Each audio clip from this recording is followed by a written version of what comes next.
the Chicago Red Stars will be participating in the Summer Cup, which has been ingrained in my brain now. Uh, so they will Were we supposed to do obviously. a counter? Oh, that yeah, I forgot that I was going to do that.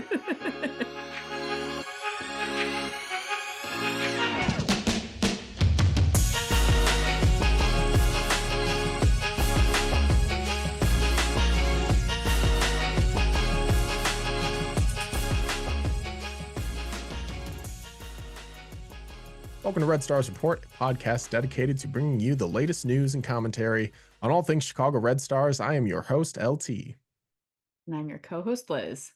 And the Chicago Red Stars head into the Olympic break, seventh place on the NWSL table, 5 points above the playoff line, which is great. 5 places above where they were at the end of 2023. Only 1 point behind their 2023 point total, and they've already matched their win total from 2023. So the club is a different club than last season. Plethora of new players, new coaches, new GM. It's just a new era. So, Liz, what do you think, overall thoughts on the differences between this season and last season so far? How are we feeling halfway through? If I had to give it like a performance review, I would say it would probably be exceeds expectations at this point, because I think to be where we are in a playoff spot, going into the Olympic break, scoring goals, Mal's on a hot streak. Our defense is playing really well after losing the defenders that we lost. Like, obviously, we gained a lot, but to lose that and then have them gel the way they have with Nair, it's that to me, the overall picture is exceeds expectations. I I say that very cautious though, because I know the expectations during the first part of this season have been kind of hit or miss. It's been very up and down for emotions of fans, myself included. And so there's been games where you've been really frustrated, like the Angel City loss. And then there's that tie against Kansas City that felt like a win. The San Diego win also felt really big. I just feel like this team is outperforming what they should be for this season, but I think that maybe we're just leveling up a little bit. We are just going to get better as the season goes on and then into the years moving forward, the season's moving forward. And it's just, there's just been so many good things that have come out of the season so far with the rookies and all of that. I'm just really excited to see the second half of the season. Do you remember during the off season, like how we were talking about like who the team was going to keep, who was going to leave, and it felt like they would at least keep like a couple of people of those free agents, and that did not end up being the case at all. They left in droves, and it felt early in the off season like we wanted to find positives. It meant more minutes for young players. It meant more opportunities for um like gathering draft picks to get, younger players in here, develop a different culture, a different team. And they made a couple of signings early in the offseason, not like big, huge, splashy signings, but it was nice to see that at least there are players around the league that wanted to play in Chicago. And then the Sam Staub trade, the Natalia Kuika signing, it all just started to seem better and better. It was like we lost so much, but we started gaining players that are decorated, known. They just it just felt like maybe this team can be something more than a rebuild team. And when the season started, they had 2 wins in a row, then that draw against Orlando, and it was like, "Oh, wow, maybe they could be even better than we expected. Did not realize how bad Seattle was going to become of a team. That tie against Orlando coming before they even got Barbara Banda, which was just luck. And Lucky. yeah, and then the loss against Angel City was kind of like the like back down to earth kind of moment where it's like, okay, like let's chill out. They may not be as good as the early season indication was. Maybe they are still going to be this like rebuild team where they don't win as many as we expect them to win. Then they won a few more. Then they lost a lot. Now they're back on a hot streak. I think it's still like a rebuild team, but with the veteran and young veteran pieces that they have, there's moments where it helps the team not look like a rebuild.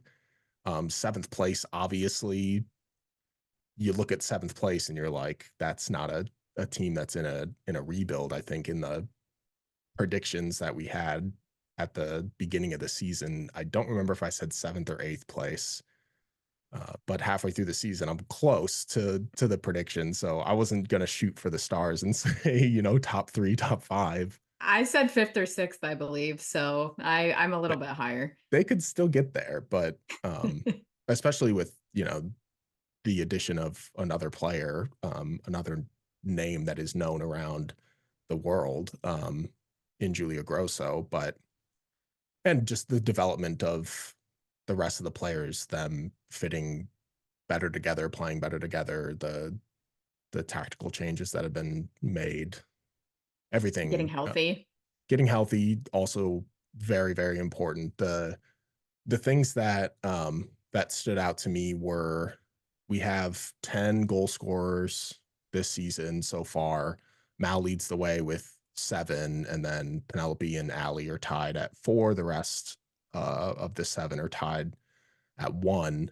And because of those goals scored, we're fifth in the NWSL in goals per match, which is pretty good for a team that is last in possession. What's been your favorite goal so far this season? I don't know, that Mal banger from outside the box that we just got was that's definitely up there, but my favorite is obviously uh Julia Bianchi's Oh, that's against not the one I'm Seattle. going with. Really? Okay, what's the one you had? Mine is the Sam Staub header against KC. That's yeah, that's an important goal. Like that's the best because it's very important. Like And that how the was late in the game, mhm. it's Staub, and yeah, it was fun.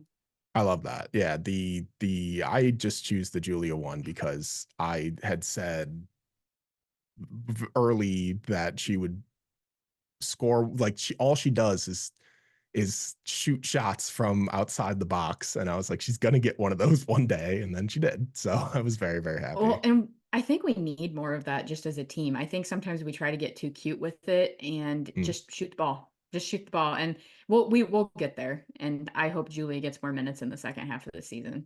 Yeah, when you have players like young players like Allie and Penelope that are the ones with the ball in the box a lot for whenever they actually do get the ball in the box. Their decision making isn't always the best. Their shot accuracy isn't always the best. And then you have players like Mal and Jenna who kind of like constantly make it difficult for themselves to get good angles on shots. It's not conducive to goal scoring, but when they do get their chances off, they tend to score. Like they have a pretty good efficiency when it comes to goal scoring. They just don't have the amount of possession in the box that can help them be an even better team. Yeah, it's just been really interesting. Like everybody talks about Chicago and they're like, "Oh, Mal Swanson does everything for Chicago." Well, the fact that 10 players have scored Yes, Mal leads the way, but that's to be expected. But that is a stat that's impressive to me. If you would have told me that at the beginning of the season, at the halfway point, we would have had 10 goal scorers, I don't think I would have believed it, just based on looking at the team. But it's a really good statement of how they've been playing. I don't want to say they're playing like super over the top well, but they have been figuring it out as the season goes on. And I expect that moving into the second part of the season. They had 12 goal scorers last season, Mal being one of them before she had gotten injured. But to have 10 halfway through the season, a little over halfway through the season, um, with players who you can see as potential goal scorers. The highest goal scorer last season, I think, was Bianca St. George with 4, and Penelope and Ali already have 4 halfway through the season, which are both of those are higher than their 2023 goal contribution. Like they're scoring more goals this season than they did last season, even with Mal still there, or even with Mal coming back. So it like that's important to see those three being able to be the top goal scorers while contributing more, while those two contributing more this season than they did last season, and then Mal coming back and still being at a high level as a goal scorer. Yeah, it just shows that we're scoring more goals. We don't have that horrible goal differential like we did last year, which was the league's worst ever. So we're making Alyssa look a little bit better. Yeah. We've gotten a few clean sheets, which is always good. And if we just the possession is just the issue, but that's the way we play, and so it is what it is. Yeah. So we're 7th in goals conceded per match this season out of 14. So that's decent. Like uh, 2 of them are own goals, which kind of sucks. But 5 clean sheets last season, 3 this year already. It felt like they could have gotten more than 3 this year already because of how good their defense has been. You could have gotten clean sheets without those own goals as well, which sucks. So those are gonna hopefully those kind of don't come back to haunt them when it comes down to playoff um, like ties or anything.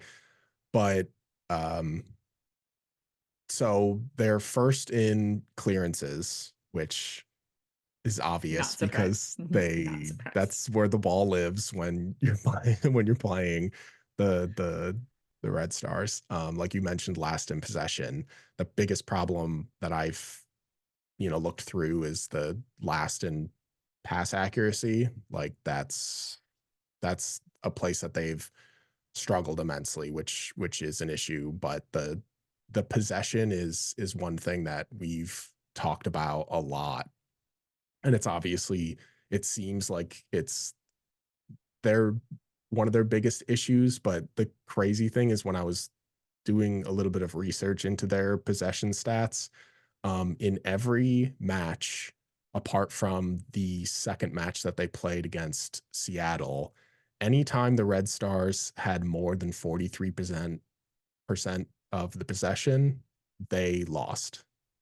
Every match that they've had with 42% or less possession, they've won or drew. So wins and losses, they've played better without the ball. That's it shocked me when I read that. Like if you go and look, it's just all the L's and all the W's and draws apart from the one with Seattle. And it's just possession from 46%, I think was their highest possession against Portland when they lost 2-0, and then their lowest was like 33% in a win. So That is wild. it's absurd. It's an insane statistic that, Also, the fact that our highest possession game is against Portland. and I think that was very intentional by them. I think watching that match, it felt like they were like, let's see. they were like, let's see what they can do against us if we give them the ball.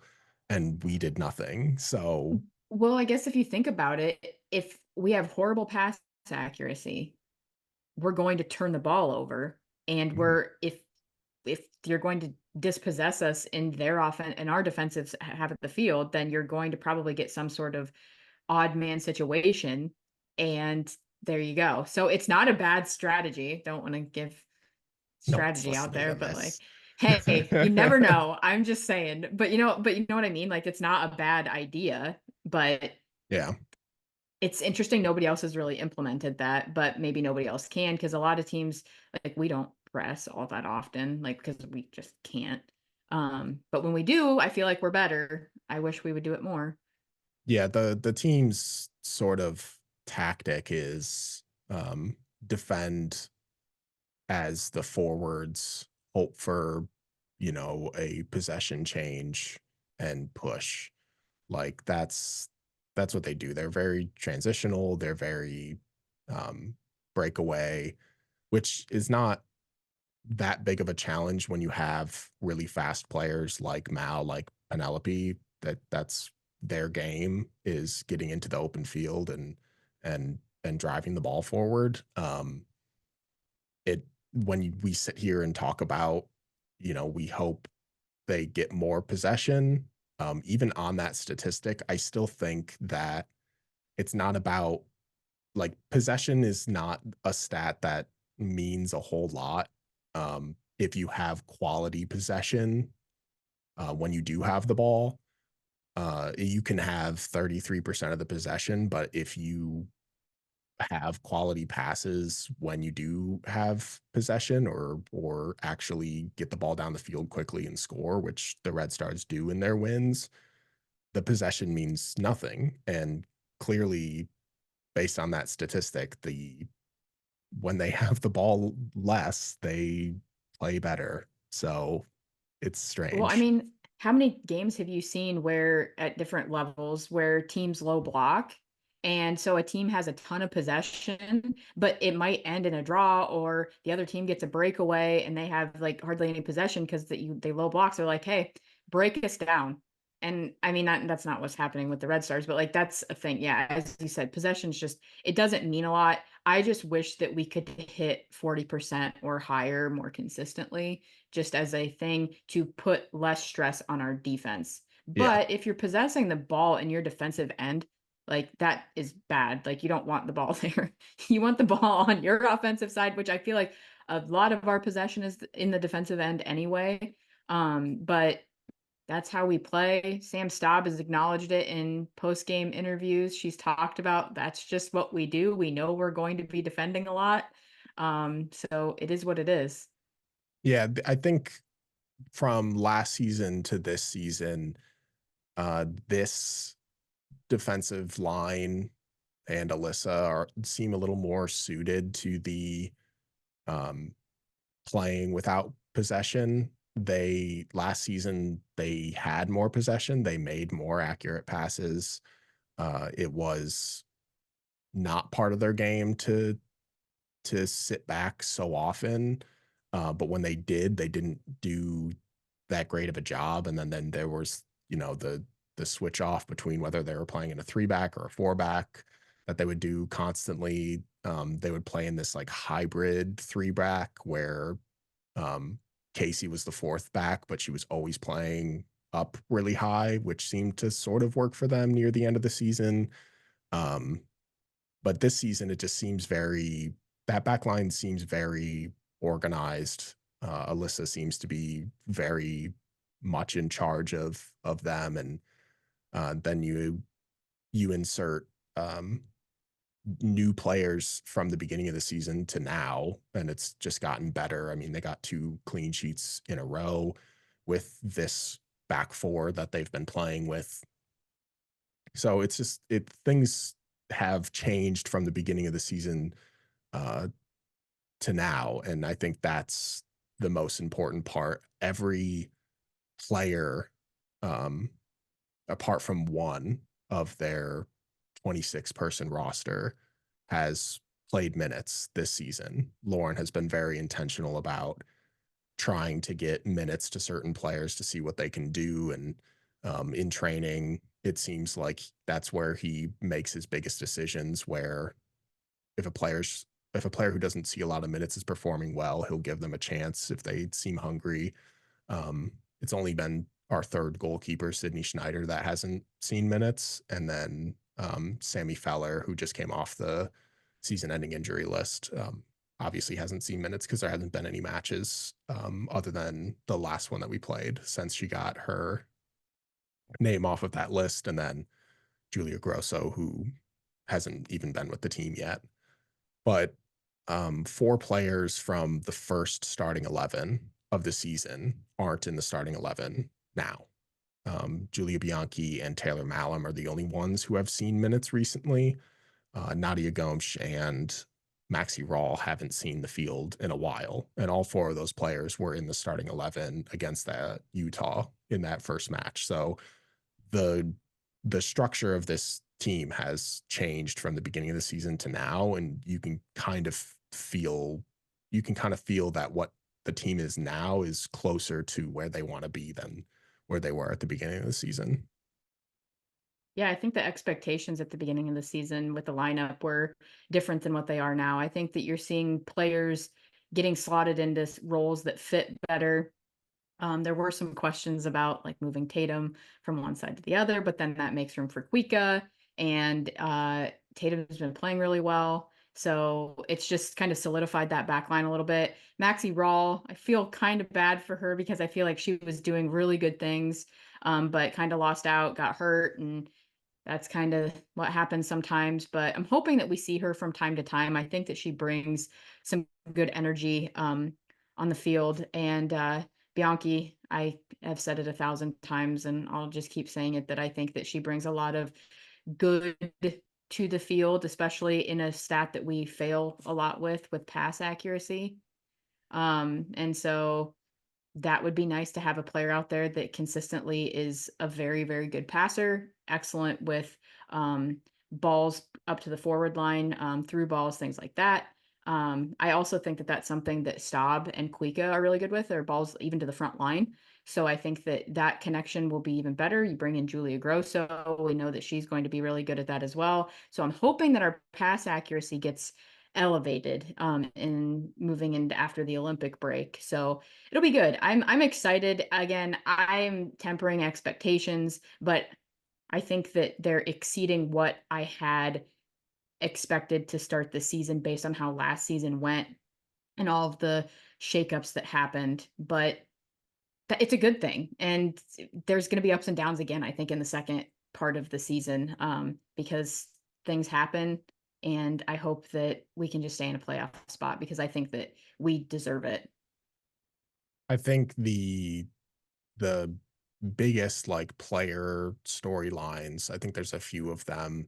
One being Alyssa Nair playing probably the best that she's played in a while, both domestically and internationally. I think that has a lot to do with the defense that's in front of her now, and the fact that the off-field issues with the Red Stars have been diminishing ever since the ownership change and sort of this new string of players, new coach. The culture seems to be changing, and as the years go forward, it'll get even better, hopefully, with all the changes that continue to be made on a daily basis there at the club. Um, so I think that for Alyssa is so important. And you can see it with her play on the field. And it's just nice to see her get so much recognition this year, both at both levels, versus last year, which she was kind of only getting internationally with her play with the national team. Yeah, I Alyssa is just she was the big get Reese at the beginning of the off season to get her to agree to come back. It felt like that was a big deal because she had the option on her contract. And so that was really nice for her to come back. And that felt like I think that was where my expectations were of, oh, people are going to come back. Alyssa's coming back. Things are going to be great. It's all wonderful. And then obviously we've had multiple off seasons as Red Stars fans with a lot of people leaving, but we got good stuff. Ownership knows what they're doing.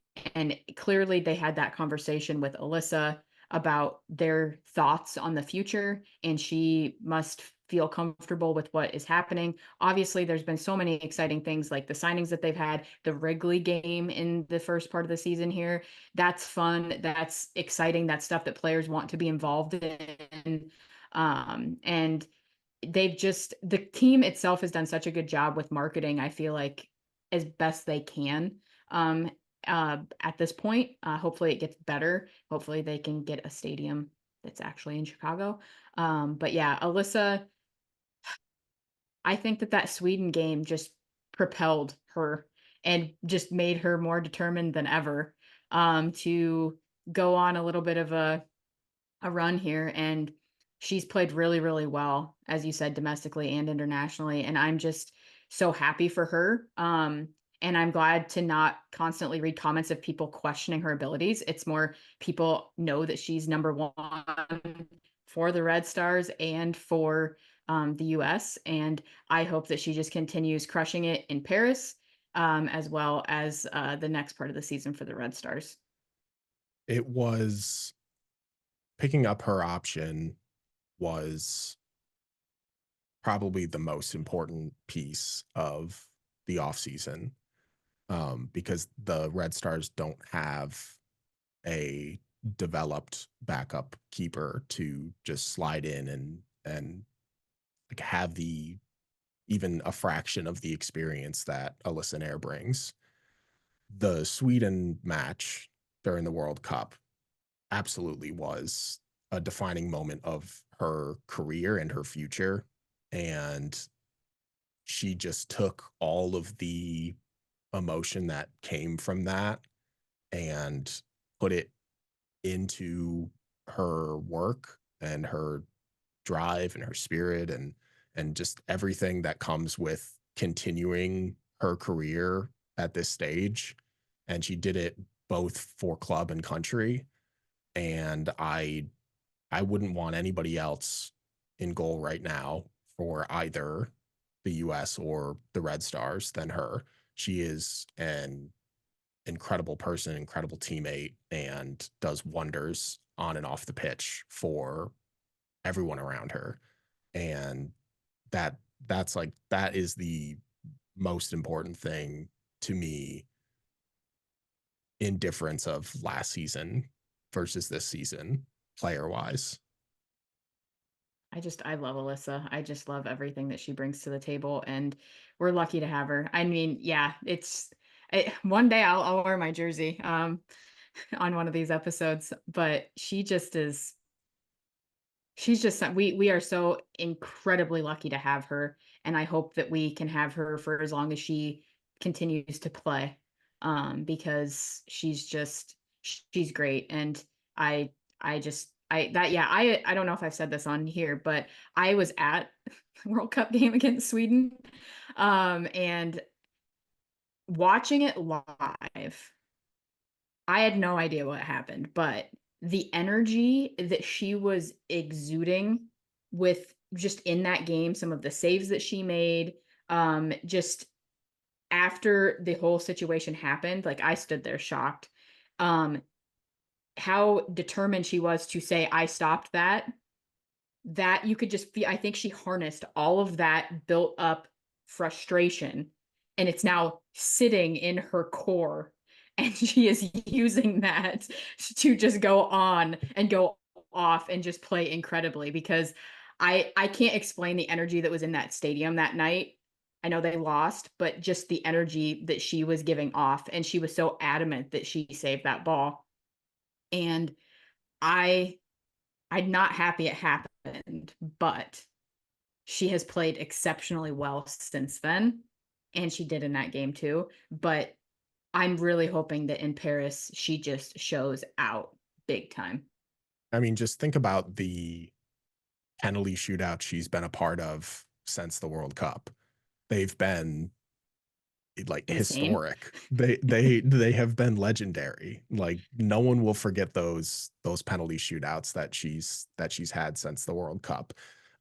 Not just the saves that she's made, but scoring the PKs herself.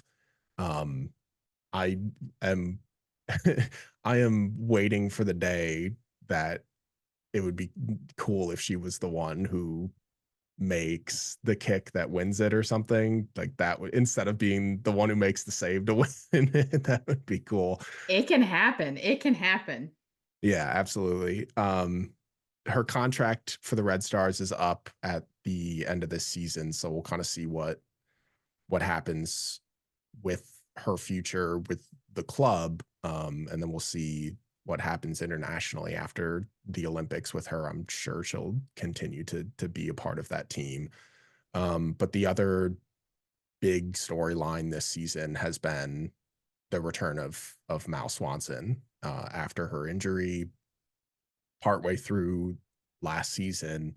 Um, she kind of just came into this season with a mentality of like, I'm better than I've ever been. And she seems unafraid to make any move that may be a challenge to someone coming off of a knee injury like hers that she described almost as life threatening at times. The her fearlessness to see what she's doing on the field and knowing what she went through off the field is kind of insane to think about. Her the mentality that it takes to accomplish what she did through recovering um, from an injury like that to how she's progressed on the field for both club and country is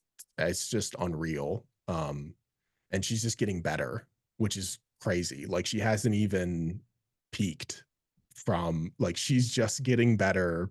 And we've seen it in these last few Red Stars matches. She's scored in 4 straight matches. Eh, like that's it's not something someone's done for the Red Stars in a while. And the the fact that she's doing it now and she hasn't done it in the other few years that she's been with the Red Stars, that's it's kind of insane. Yeah, I would say her contract signing, which everybody was very, very patiently waiting for. I wouldn't say patiently, waiting for, was a big one. And with her, you were talking about peaking and kind of just with the season almost. I'm saying with her in her career, she is not in that sweet spot that players get in their late 20s, where they peak roughly in their late 20s. And she's not there yet. And so that just means we're going to get even better with her. She's going to get even better. When you were talking about when you were saying that she thinks I'm better than I have been, I thought you were going to say, I'm better than you, so I'm going to beat you. And that's what she thinks when she's on the field. And I think that She that's part is. of it.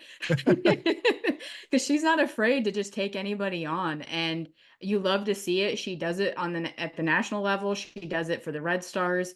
She's not scared. And that mental fortitude that she has to come from an injury like that and to come back and be fearless, I I can't even explain. Like that's again, I mentioned this last episode. I tore my ACL when I was in high school, and I kind of understand a little bit of the mental aspect of coming back from a major injury.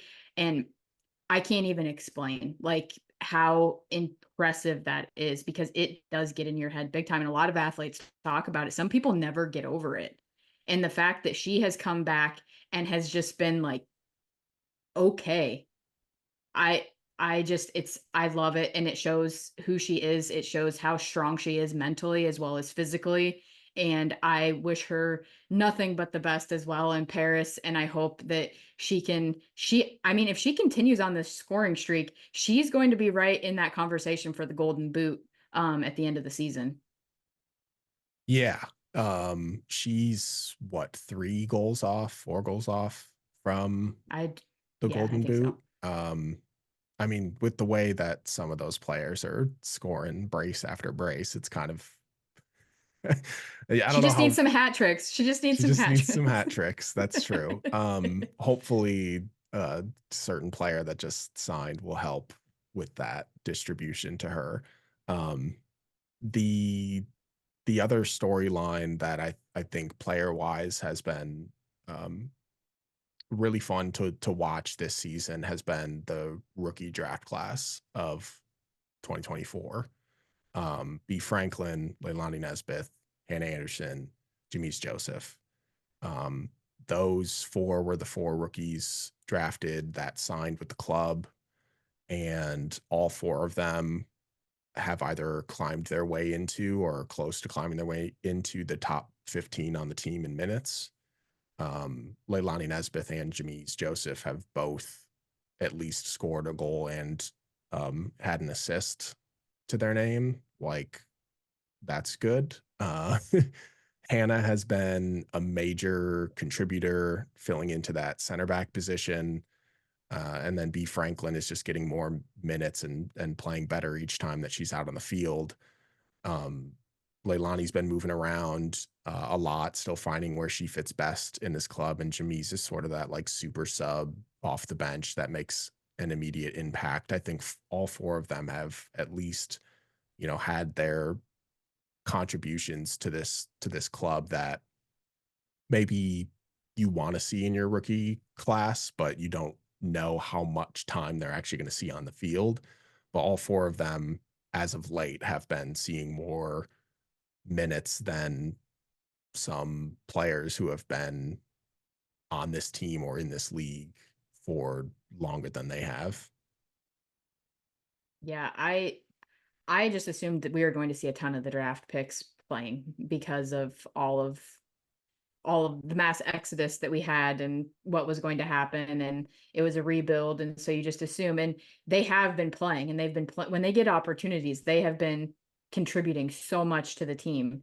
And I can't, since Grant was unable to join us, I can't not say Hyde FC with Hannah Anderson and B. Franklin um, joining, and that was a big thing with them. I felt like when we drafted them was the fact that we were getting height, because that is something that we were lacking as a team. And I think having Hannah on that back line with the height that she has been really great. And also the fact that she can move up on set pieces and corner kicks as well as be when she's out on the field as well.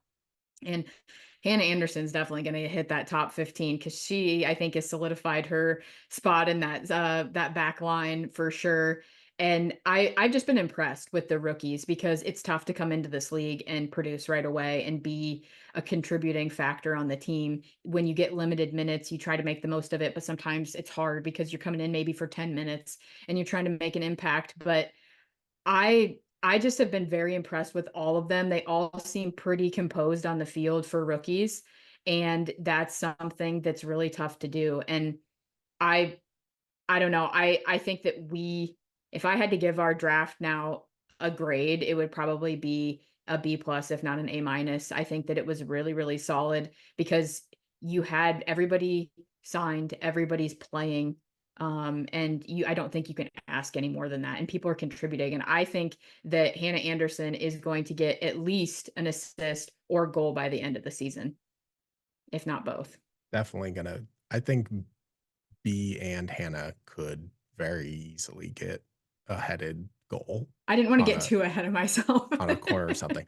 I mean, it might not happen. It's you know, but with the amount of time that they've been getting lately, especially Hannah, with essentially, like you said, is solidifying her role as the center back on the right side of that back line. I don't see her going anywhere but you know, doing full 90s for the rest of the season. That's what I think is going to happen. And it'll be nice to see if she just continues to get those full 90s during the Summer Cup as well. But like it didn't take long for Jimmy's or Leilani to sort of see the field. Leilani, it took a little bit of time because of an injury that she had going into to training camp. So I think their plan was sort of for her to see the field almost right away if she didn't have that injury, but that wasn't the case. She came in pretty early in the season, so did Jamise, and then it took, man, pretty long time to see B, and then Hannah didn't see any minutes until they made that change where they moved Natalia Kuika to the outside, and the only other like true center back on the roster is Hannah, so you're just gonna slot her in there as the center back. So and now she started and played full 90s. I'm pretty sure every match since her first start. She got 45 minutes of a half in her first appearance in her career. But I think all of them have been contributing to the point where like they're not, like a Croy Bethune who's like this generational sensational story um of a rookie coming in and could very well be in like the MVP conversation, let alone the rookie of the year conversation. But um, overall, I think they've had a better draft than a lot of teams did this season because at this last point, three of those four are in the starting lineup currently in the last like two or three matches, and Jimmy's could very well be in the starting lineup if they just, like she's performing well enough to put her in the starting lineup. It's not like she's sitting on the bench getting trash minutes. She's actually coming in and contributing. And so I think just overall, like I would agree with your B plus. I think it's been good enough that you're happy with all of the signings, and there's not like a player who's just sitting on the bench, not getting any minutes, and they'll be off the team in a couple years or something. I think all four of these players, I mean, obviously Leilani and Jimmy's have pretty long contracts, but Hannah and B seem to be performing enough that they'll probably at least get the option selected at the end of the season for them to stay with the team, if not getting an extension by the end of the season.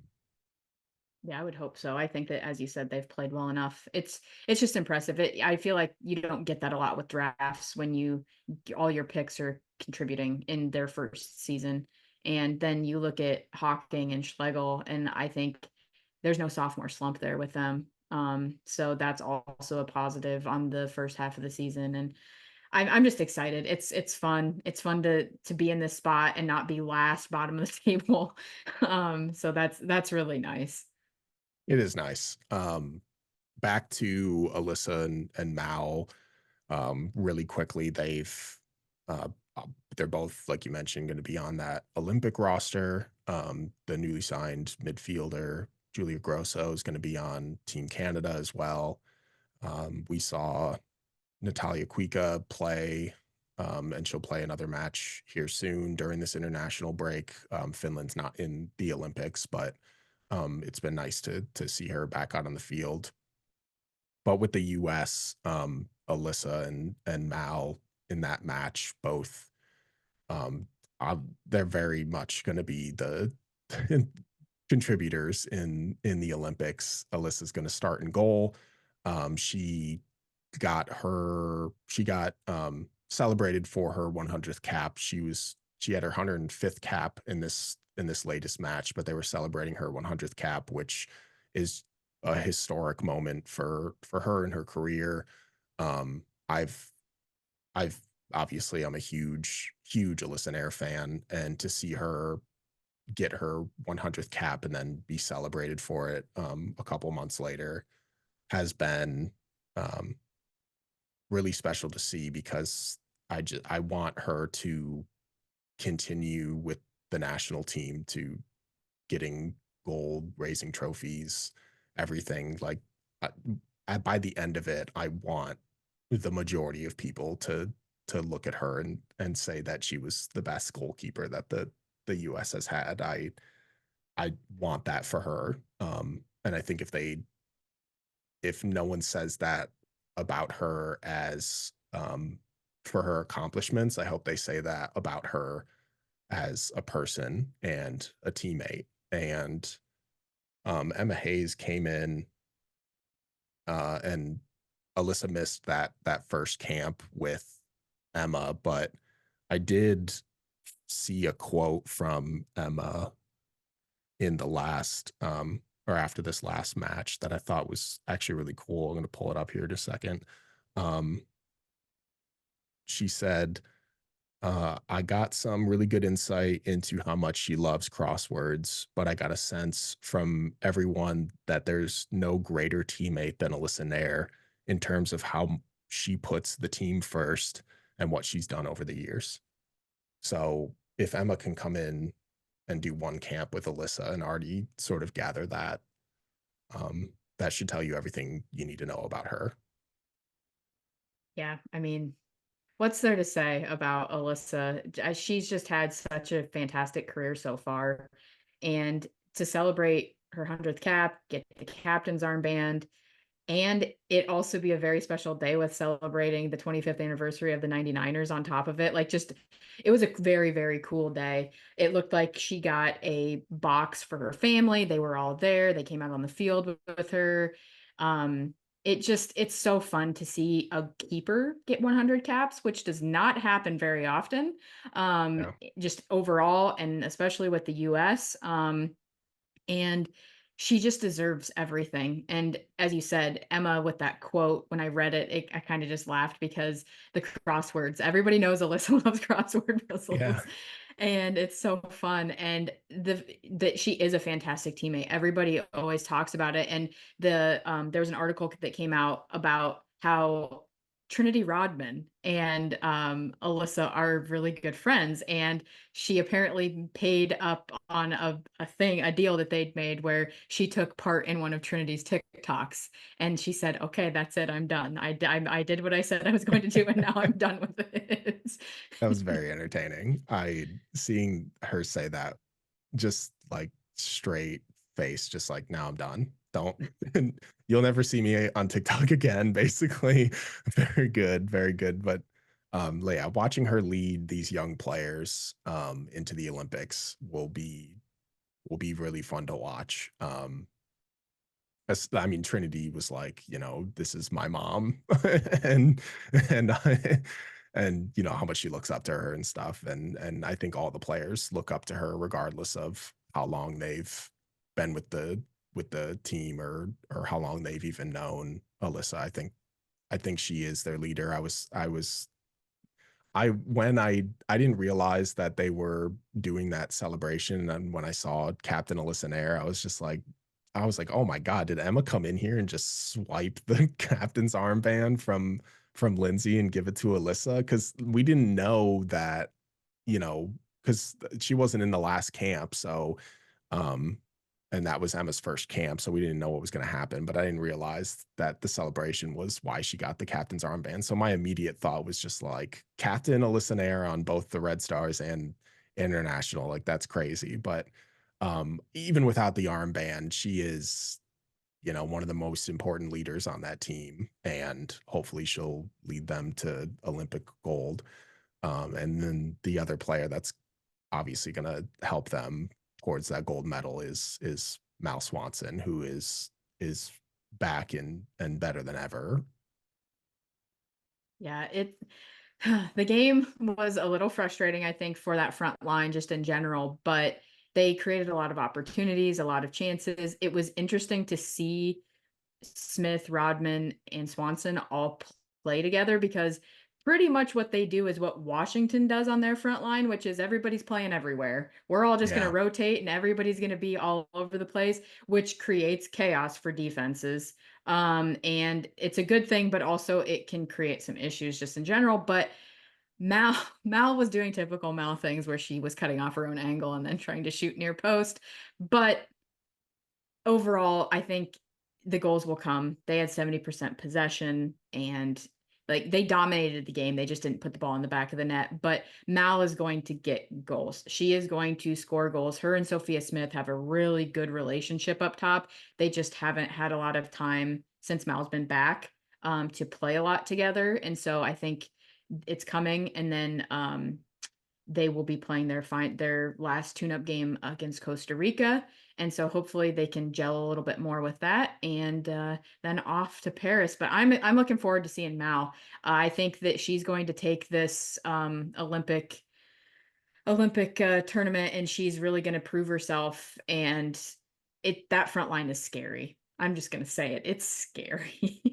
Yeah, even when you sub all 3 of them out, and here comes Lynn Williams sort of just pressuring Mexico's back line in the 80th minute or whatever in a 1-0 match. Like, it's frightening how much depth they have on the forward Here line. comes Jaden Shaw. And here comes Jaden Shaw. Yeah, and then Croy Bethune later in the match, who's not going to the Olympics other than as an alternate. But it's like even without the depth of what they have now, even like the players that are injured who are depth for the future, like Mia Fishel, Kat Macario, like that, and like there's so much talent in the pool of forwards that the US has. And the fact that you still have like a Mal Swanson that is performing well enough for both club and country that she's still at the top of Emma Hayes's list is nice to see as a Red Stars fan, and the amount of people that are fans of hers worldwide, even if they're not Red Stars fans, I'm sure they're incredibly happy to watch her play at the Olympics as well. Oh, there's so many people that love Mal, and I think everybody wants to see good things for her given what happened prior to the World Cup. And so I hope that she shows out. I think it's going to happen. And yeah, as you said, that front line is just so stacked. There's so many players in the pool. Could you imagine any other country, like a player like Alex Morgan, getting left off of a roster? Like that doesn't Right. happen. It just doesn't. And in the US, it's like she's not there because there's too much talent elsewhere. And it is what it is.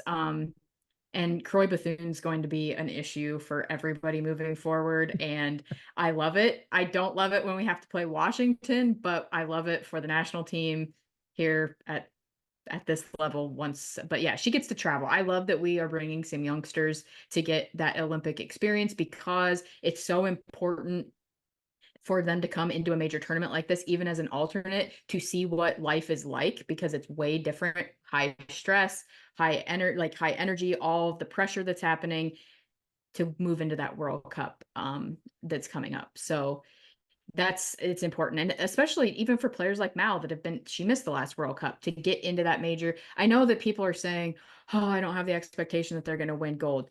I don't get that. They want to win. That team wants to win. They might not, but they're not going in thinking, "Oh, this is just a prep for the next World Cup." No, they want to win gold. They feel like they got robbed this last go around when they lost to Canada. And not when I say robbed, I don't mean that they lost in a crappy way. I just mean they feel like they should have won that game. And so I don't need the Canadians coming after me. Not now. Not when No, some may not be now. listening now. Not now. I just meant that they feel like they should have won that game. And then you talk about the fact that Alyssa got hurt in that tournament. She's got something to prove there. It's just there's so many storylines to talk about with the Olympics coming up, and especially with just the two Red Stars players from the U.S. That I'm excited to see what they do. I hope that they both play really well if they play on Tuesday against Costa Rica, and yeah, it's going to be great. And while those players are at the Olympics, the Chicago Red Stars will be participating in the Summer Cup, which has been ingrained in my brain now. Uh, so they will Were we supposed to do obviously. a counter? Oh, yeah, I forgot that I was going to do that. I'll Sorry. do it in the edit. So during the Olympic break, they'll be playing in the Summer Cup, Ching. Um, Obviously, they'll be without Mal Swanson. They'll be without Alyssa Nair, who will be with Team USA. They'll be without Julia Grosso, who hasn't been with the team yet, but she'll be with Team Canada. If she wasn't with Team Canada, she probably would have seen some minutes during this Summer Cup, with being the latest signing.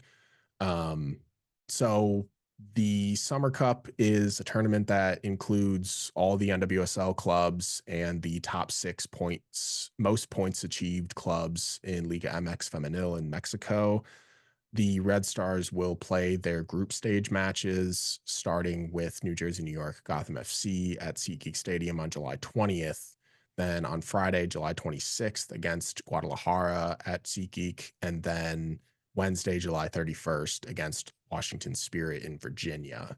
The top 4 teams in this tournament group stage of the 5 groups will all compete in a 4 team semifinal round on August 6th in Kansas City. And then the final is October 25th in San Antonio.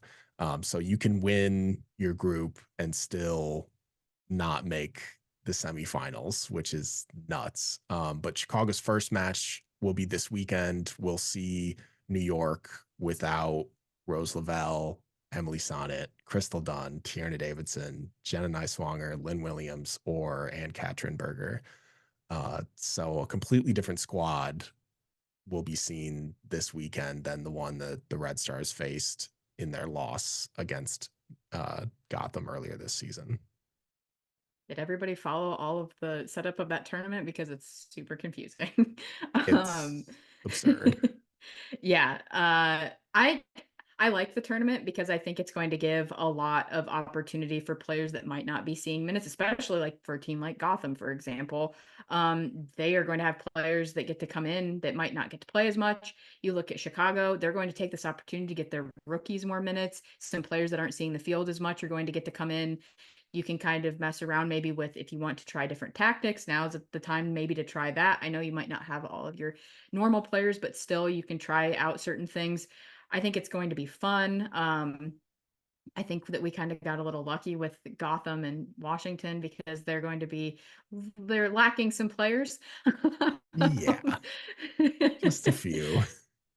But overall, I think it'll be a really good thing to get games in, just because, but also have some time to relax, take a break, watch the Olympics, see what everybody's doing over there because everybody's going to be watching, supporting all of their teammates, and it's just going to be good. The Summer Cup's a good idea. I think it's add one there.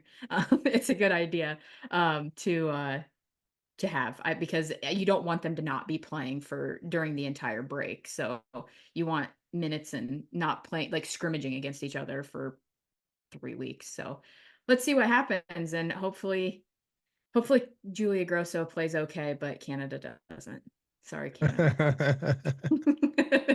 I I we people had talked for a long time about the Challenge Cup and the it being a pre-season tournament was questionable for some people, especially with like the way players were getting ramped up and the injuries that would occur into it that would lead into them not being able to play in the regular season. Then they changed its format to being sort of like the Commissioner's Cup in the WNBA, where it's like you play matches within the season, and then eventually that leads to playing a final.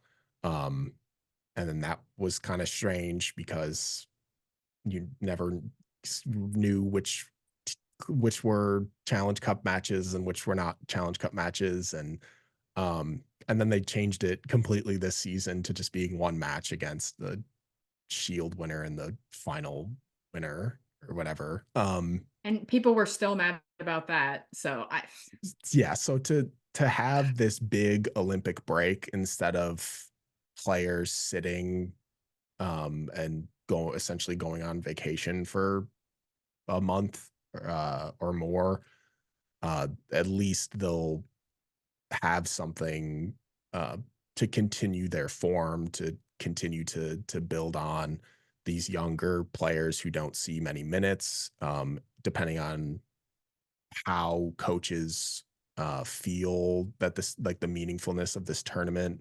Like, will we see Sam Staub play full 90s during this, or will younger defenders be out there? Will we see players who get full 90s sit at half or even start or play? Um, Obviously, we'll see Mackenzie Wood in goal without Alyssa being there. Maybe we'll even see Sydney Schneider for a match. Um, that'll be the first minutes that she's seen with the Red Stars, if that's the case. But when it comes to the opponents, like Gotham missing so many people, they have so much depth on that team that there's still so many players that are a problem, like Brunina, like Ella Stevens, like Astaire, Astaire. like it's they're not losing everybody. They're certainly losing a very good chunk of their team. But then when they play Washington, they'll be without Trinity Rodman, they'll be without Croy Bethune, and I'm pretty sure I didn't look too deep into their internationals, but I'm pretty sure those are the main two. Yeah, because they'll still have Andy Sullivan and Kingsbury and Yeah. that crew, but Croy Bethune and Rodman are their big heavy hitters, so that'll be interesting. I don't is does Sar did she make the French team? I can't remember. I'd have to go and look. But yeah, so I she didn't put might it in be my there now. notes. But yeah, so that might be one that they might be missing as well. But it's gonna be it's gonna be an interesting time to see who plays for the Red Stars. I would not be upset with Staub not playing full 90s, would not be Yeah. mad about it, would not be mad seeing Recaro not play full Yeah. 90s. Those are two players that I feel and Kuika, like just let's take some time off and just rest the legs a little bit because that second part of the season here is going to be big on those specific players. And I would love to see Sydney Schneider get a game um, just because I Sure. think that she deserves it. I would like to see it. I think Mackenzie Wood is kind of the future, so to speak. But I would not be upset with seeing Sydney Schneider in a game. Maybe Neely Martin will play keeper since for Gotham against us. It'll be Uh, it'll it won't be her. I know. I'm just throwing it out there. I just thought It'll it be would be funny to Cassie. say. Yeah, but it would be, Neely. They've got that going on. I love But it. It's yeah, great. I'm wondering how if they're going to do like save of the week and stuff like that for the Summer Cup. That would be Mm, maybe Tatum can get more goal line clearances and yeah. keep that going. I wonder, yeah, I really do. I'm curious, the players that get like the least amount of minutes for um Chicago, if you'll even see them get more minutes or even start, like maybe they'll throw Taylor Mallam back into the starters. Maybe Maxi will get back in there and see some minutes. Julia, Nadia maybe Gomes. maybe we'll see Nadia Gomes.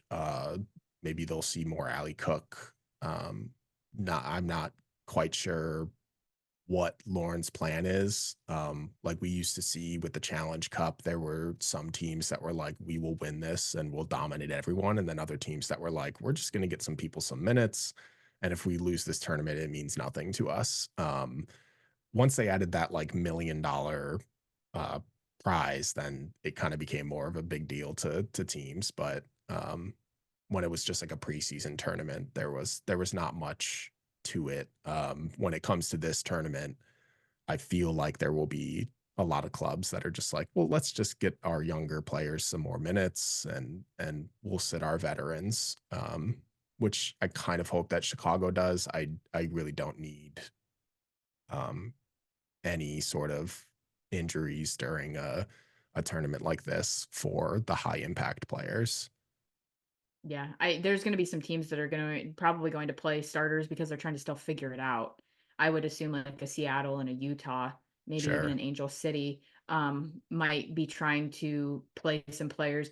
I think Chicago is just, as we've said, like they're going to try and play their youth. I feel like get them minutes, get some of these bench players. Like I feel like you're going to see a lot of Sarah Griffith. I don't know why her name is in my head, but I feel like that is a player that you're going to see probably get several starts. And I think that you'll see Hawking and Schlegel as well. I would not be opposed to resting them off and on and not playing full 90s as well, just because they have logged quite a bit of minutes and they've been injuries and illness as well. So trying to get them back fully healthy during this break, back to 100% fitness, etc., it will be really important. So, and maybe people get some goals. That would be really nice. Let's see Jenna Bite get some goals and put the ball and see the ball go in the back of the net more. Julia Bianchi, those type of players see the ball go in the back of the net, and then maybe that will push confidence moving forward into the next NWSL games. I think it'll be important for rookies like Leilani, like B, like Hannah and Jamise to basically become the stars of this team during this time. I think playing players like Hannah and Tatum a lot during this tournament will be helpful to them, especially with Hannah still getting her legs under her during this time where she's just now getting starts in the NWSL. And then Tatum getting more time as a right back, I think will propel her to be even better as the season goes on. And then whatever you do with the left side of that defense, whether you start Sam and Natalia for maybe a match or two or just like a little bit and then swap them out with players like Taylor Malum or Cameron Bogolski or Maxi Not Wall. Chardonnay.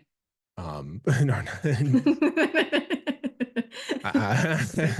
Please yeah, no. Please no. when she's in the midfield, she's good. I don't Yes. know. Yeah, the backline test was interesting. Yeah, well, maybe we'll see more Chardonnay in the midfield. Maybe we'll even see them sort of change up formations. We'll see what happens. I think it'll be fun to watch a tournament like this with such low stakes, and not be so high stress as a fan or someone covering this club to just you know You just took the words out of my mouth. I was going to say it's low pressure. There's not this huge amount of pressure as an NWSL game would be. So you can try things and play and a little bit more free. So I think that it will be good for the rookies because I don't think there's going to be as much pressure on them in these type of games, but they're going to be able to learn to play as a team. yeah, I hope they don't have the pressure of a regular season NWSL match, but I hope players like the rookies and the players who don't see a whole lot of minutes still go out there with the mentality of it being a regular season match, um, to show Lauren like this is the hunger that we have to play for this team, to play for this club, and to perform and make an impact. I would not be surprised if at least like one player who doesn't see much time off the bench comes out of this tournament, and out of the Olympic break seeing a lot of minutes off of the bench. Um, just maybe they don't see enough in training to watch them or see minutes in the regular season, but whatever they bring in this tournament could help the coaches sort of give a better picture of who they are as a player and how much they're gonna really impact the team moving forward for the rest of the 2024 season. Yep, it's an opportunity, and everybody's going to view it that way, as many minutes as they can get. So it'll be good. I'm excited to watch the games. Again, I feel like we're not going to be going out thinking we're going to win this whole tournament or anything like that. We're probably going to Yeah. try, of course, but I think it's mostly going to be an opportunity for players to get minutes, to learn and grow as a team, as a unit. And Lauren, who knows? Lauren might do something crazy, or we're just going to keep doing the same thing that we've been doing. Yeah, the first match, like we mentioned, is July 20th against Gotham FC. this entire tournament is in partnership with CBS. So all of the matches, I believe, will be on Paramount Plus, with some of them being simulcast on like CBS Sports Network and uh, Palazzo Network, all those. So you'll be able to watch these in many different CBS platforms. But July 20th, I think it's at 5 on Saturday.